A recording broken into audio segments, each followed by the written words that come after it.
अस्सलाम वालेकुम स्टूडेंट, क्या हाल चाल है जी। मैं हूं मोहम्मद अहमद नज़ीर, आप लोगों का फिजिक्स टीचर। मेरे बच्चे, आज हम इलेक्ट्रोमैग्नेटिज्म का वीक 3 का लेक्चर नंबर 1 जो कि डीसी मोटर है।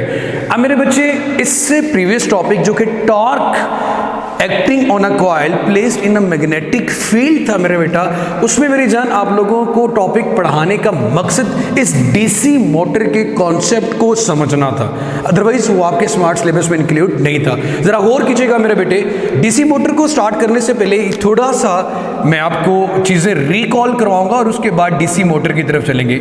हमारे पास मेरा बेटा दो तरह की डिवाइसेस होती हैं।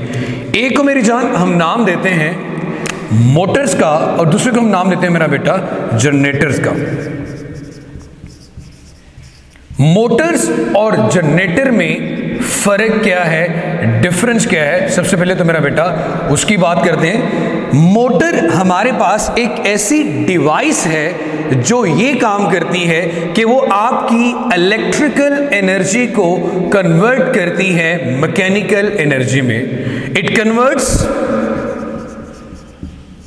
electrical energy into mechanical energy. It converts electrical energy into mechanical energy. आप इसको इलेक्ट्रिकल एनर्जी प्रोवाइड करते हो तो ये रोटेट करवाना शुरू कर देती है, घुमाना शुरू कर देती है चीज़ों को, जैसे कि पंखे की मोटर भी कह सकते हैं, तो रोटेशन पैदा हो रही है। सिमिलरली मेरे बच्चे, हम बात करते हैं जनरेटर की। जनरेटर इससे उलट काम करता है कि आप उसकी कॉइल को रोटेट करवाते हो तो वो आपके पास इलेक्ट्रिकल एनर्जी पैदा करता है। तो हम ये कहेंगे कि जनरेटर एक ऐसी डिवाइस है, a device which is use, जिसका इस्तेमाल किया जाता है, which is use to convert mechanical energy into electrical energy. जैसे आप ये कहते हैं कि पावर हाउस में जनरेटर करंट पैदा कर रहे होते हैं, इलेक्ट्रिसिटी पैदा कर रहे होते हैं, तो आप प्रोवाइड उसको मैकेनिकल एनर्जी करते हैं और वो पैदा क्या करते हैं, electricity. So a device which is used to convert mechanical energy into electrical energy. A device which is used to convert mechanical energy into electrical energy. यही बेसिक डिफरेंस हमारे पास आ गया मोटर का और जनरेटर का। हमारा अभी का फिलहाल जो कंसर्न है वो मोटर के साथ है, DC motor. DC motor mean कि आप उसको जो प्रोवाइड करोगे वो डायरेक्ट करंट प्रोवाइड करोगे। सबसे पहले मेरे बेटे, अगर हम बात करें डीसी मोटर की तरफ, मोटर और जनरेटर में बेसिक डिफरेंस देख लिया। हमारा जो टॉपिक है मेरा बेटा वो है व्हाट इज डीसी मोटर। तो अगेन वही बात, a device which is used to convert electrical energy into mechanical energy. A device which is used, जिसका इस्तेमाल किया जाता है टू कन्वर्ट करने के लिए electrical energy into mechanical energy. अब मेरे बेटे, इस टॉपिक को पढ़ने से पहले जो रिकॉल करेंगे हम अपना कॉन्सेप्ट, वो होगा टॉर्क वाला, कि जब एक कॉइल को प्लेस किया जाता है मैग्नेटिक फील्ड में। मैं यहां पे रिकॉल करके लिख रहा हूं क्योंकि अगर आपका ये कॉन्सेप्ट आपको रिकॉल हो गया तो आपको डीसी मोटर समझने में किसी किस्म की कोई दिक्कत नहीं आएगी मेरे बच्चे। सबसे पहले हम ये सपोज कर लेते हैं जनाब, यहां पे हमारे पास north pole of the magnet मौजूद है, यहां पे हमारे पास south pole of the magnet मौजूद है। लाइक एक मैग्नेटिक फील्ड है मेरे पास, और इस मैग्नेटिक फील्ड में अगर एक रेक्टेंगुलर कॉइल पड़ी हो तो हम लोगों ने ये बात पढ़ी थी। देखिए, मैग्नेटिक फील्ड की डायरेक्शन तो होनी ही नॉर्थ टू साउथ है, मैग्नेटिक फील्ड की डायरेक्शन तो नॉर्थ टू साउथ ही होगी। अब अगर मैं अगेन बात करूंगा, ये करंट कैरिंग कॉइल है तो डेफिनेटली एक तरफ से इसका टर्मिनल बैटरी के पॉजिटिव के साथ, दूसरी तरफ से बैटरी के नेगेटिव के साथ अटैच होगा। तो मेरे बेटे, करंट एंटर हो रहा है, यहां से करंट लीव कर रहा है। तो सबसे पहले तो ये कॉन्सेप्ट समझे कि जब एक कॉइल को जिसमें करंट पास हो रहा है मैग्नेटिक फील्ड में रखा जाता है, तो हम इससे पहले ये बात पढ़ चुके हैं कि इस पे टर्निंग इफेक्ट ऑफ फोर्स पैदा होता है। एक इनवर्ड फोर्स लगती है जिसको F1 कहते हैं, एक आउटवर्ड फोर्स लगती है इसको F2 कहते हैं। ये कॉन्सेप्ट हम कर चुके हैं। जैसे कि right hand palm rule use करूं तो उंगलियों को रखना होता है मैग्नेटिक फील्ड की डायरेक्शन में, थंब होता है करंट की डायरेक्शन में। तो आपकी ये जो हथेली है, ये थप्पड़ जिस तरफ होता है तो उस डायरेक्शन में फोर्स लगती है। तो जैसे कि एक बुक की एग्जांपल ली जाए, book is just like a rectangular coil. आप इसको ये देखिए, ये रेक्टेंगुलर कॉइल मैग्नेटिक फील्ड में पड़ी है, तो यहां से फोर्स इनवर्ड लग रही है, इधर से फोर्स अपवर्ड लग रही है, तो इसमें टर्निंग इफेक्ट प्रोड्यूस होगा। तो आप ये बात कह सकते हैं कि हमारे पास जो वर्किंग प्रिंसिपल है, किस असूल के तहत हमारी जो डीसी मोटर है वो काम करती है, तो मेरे बेटे वर्किंग प्रिंसिपल में आप यही चीज लिखेंगे जो अभी आपने एक्सप्लेन की कि when a coil is placed in a magnetic field, when a coil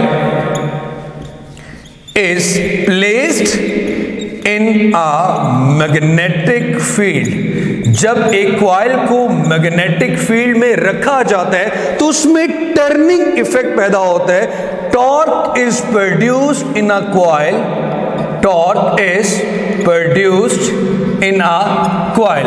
so मेरी जान, यहां से ये चीज तो बड़ी अच्छे से क्लियर हो रही है कि आप करंट दे रहे हो तो कॉइल रोटेट कर रही है। आगे मूव करने से पहले ही हमें यह बात पता चल रही है कि यहां पे इलेक्ट्रिकल एनर्जी एक्चुअली कन्वर्ट हो रही है मेरा बेटा मैकेनिकल एनर्जी में। अब मेरी जान, हम आते हैं एक्चुअली कंस्ट्रक्शन क्या होती है। थोड़ा सा कंस्ट्रक्शन का मतलब कि डीसी मोटर की जो डायग्राम है वो कैसे बनी होती है, जो हम सेक्शनल डायग्राम की बात करते हैं मेरे बेटे। एक तरफ सिमिलरली वही north pole of the magnet मौजूद होता है, दूसरी तरफ मेरा बेटा south pole of the magnet मौजूद होता है। आप अपनी बुक में बिल्कुल इस तरह भी बना सकते हैं, स्ट्रेट भी मैंने इस तरह बना दिया सिर्फ रिप्रेजेंट करने के लिए कनकेव शेप टाइप। तो मेरे बेटे यहां पे एक कॉइल है जो कि रेक्टेंगुलर कॉइल पड़ी हुई है। अब ये रेक्टेंगुलर कॉइल है, यहां पे मेरे बेटे हम लोगों ने डेफिनेटली इसको करंट प्रोवाइड करना है। करंट प्रोवाइड करने से पहले यहां पे दो आपको एक अंगूठी टाइप एक रिंग है और रिंग को स्प्लिट किया गया है दो हिस्सों में। तो इन स्प्लिट रिंग को कार्बन ब्रश के साथ फिक्सअप करते हैं। एक तरफ से देते हैं बैटरी का पॉजिटिव टर्मिनल और एक तरफ से देते हैं बैटरी का नेगेटिव टर्मिनल। अब यहां पे ये चीज तो हमें पहले भी क्लियर थी कि जी आपके पास यहां पे मैग्नेटिक फील्ड की डायरेक्शन तो नॉर्थ टू साउथ होगी।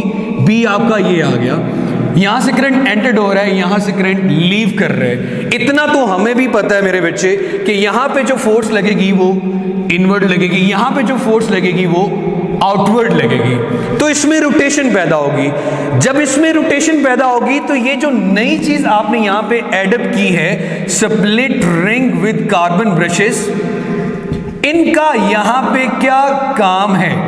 असल कॉन्सेप्ट यही है कि आपको ये चीज पता चल जाए कि आपने यहां पे जो split rings with carbon brush इस्तेमाल की हैं उसका मकसद क्या है। मेरे बेटे मैं सबसे पहले मकसद लिख लेता हूं और उसके बाद आपको बताता हूं। इसका मकसद है to reverse the direction of current, to reverse the direction of current, current की डायरेक्शन को रिवर्स करने के लिए। अब मसला यह है कि भाईजान करंट की डायरेक्शन को अगर आप रिवर्स कर रहे हैं तो उसका फायदा क्या हो रहा है? उसका फायदा बेटा मैं आपको बताता हूं। जब आपने कॉइल को यहां से पॉजिटिव यहां से नेगेटिव करंट दे दिया, यहां पे फोर्स लग रही इनवर्ड, यहां पे फोर्स लग रही आउटवर्ड। जनाब आपकी कॉइल आ गई इस पोजीशन में ड्यू टू आप ये कह सकते हैं इनर्शिया, इसने दोबारा अपनी इनिशियल पोजीशन में जाना है। तो क्या कभी आपने किसी चीज को जर्क खाते हुए रोटेट करते हुए देखा है? नहीं देखा होगा।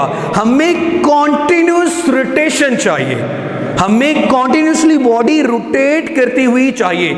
अगर कॉन्टिन्यूसली बॉडी को रोटेट करवाना है तो कॉन्टिन्यूस या फिर फॉर कॉन्टिन्यूसली रोटेशन, तो मुझे करंट की डायरेक्शन को रिवर्स क्यों करना पड़ा?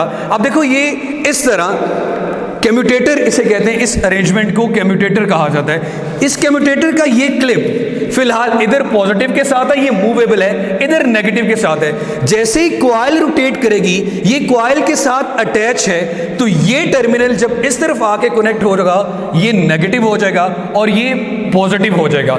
जब ये नेगेटिव होगा मतलब यहां पे ये एरो डाउनवर्ड हो गया और यहां पे ये एरो अपवर्ड हो गया।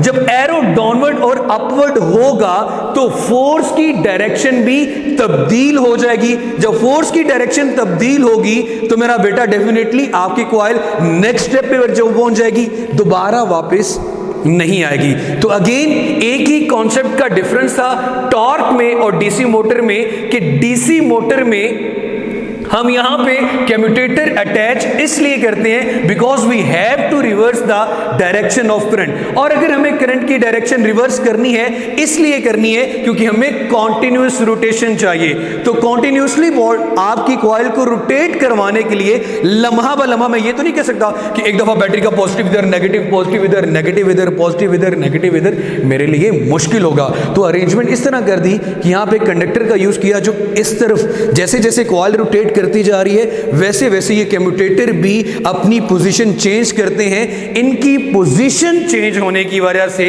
करंट की पोलैरिटी, करंट की डायरेक्शन बदलती है। जब डायरेक्शन बदलती है तो एक तरफ अगर फोर्स इनवर्ड लग रही है तो दूसरे केस में वही फोर्स करंट के बदलने की वजह से अपवर्ड लग रही होगी। तो इस तरह आपकी बॉडी कॉन्टिन्यूसली रोटेट करती रहती है। अगर करंट की डायरेक्शन रिवर्स ना करते तो ये इस तरह गई, दोबारा फिर इस तरह गई, इस तरह कॉन्टिन्यूसली। आप देखो अगर इसको यहां पे इधर लेके आना तो इधर से फोर्स अपवर्ड लग रही है, इधर से डाउनवर्ड लग रही है। अब यहां पे लेके जाना तो यहां पे डाउनवर्ड लगनी चाहिए और यहां पे अपवर्ड लगनी चाहिए। तो करंट की डायरेक्शन को रिवर्स करने का सीधा और सादा सा मतलब सिर्फ मेरा बेटा यही बनता है, बिकॉज वी हैव या we need continuous rotation in a motor. तो इसलिए मेरा बेटा हम करंट की डायरेक्शन को रिवर्स करते हैं। करंट की डायरेक्शन रिवर्स करने के लिए हम यहाँ पे स्प्लिट रिंग का इस्तेमाल करते हैं जिसे कम्यूटेटर कहा जाता है। बस यही इतनी सी लाइन अगर समझ में आ गई, जब करंट की डायरेक्शन बदलेगी according to right hand grip rule, जो फोर्स आप इस डायरेक्शन में अपवर्ड इनवर्ड लग रही थी, अगर करंट की डायरेक्शन डाउनवर्ड होगी तो वो क्या आ जाएगी, अपवर्ड। तो इस तरह हमारी बॉडी लम्हा ब लम्हा जब करंट की डायरेक्शन भी बदलती रहेगी तो उसमें फोर्स की डायरेक्शन तब्दील होती रहेगी, तो बॉडी को कॉन्टिन्यूसली रोटेट करवाते रहेंगे। इसके बाद इंशाल्लाह मेरा बेटा हम बात करेंगे इलेक्ट्रोमैग्नेटिक इंडक्शन की। इस लेक्चर को अगर कुछ लोग नहीं समझे या मिस कर जाते हैं तो चैनल पर जाके लेक्चर को दोबारा देखें। कोई क्वेश्चन आता तो मेरी जान इसे कमेंट सेक्शन में ज़रूर पूछें। अपना बहुत सारा सा ख्याल रखिएगा, खुश रहें, आबाद रहें, अल्लाह हाफिज़।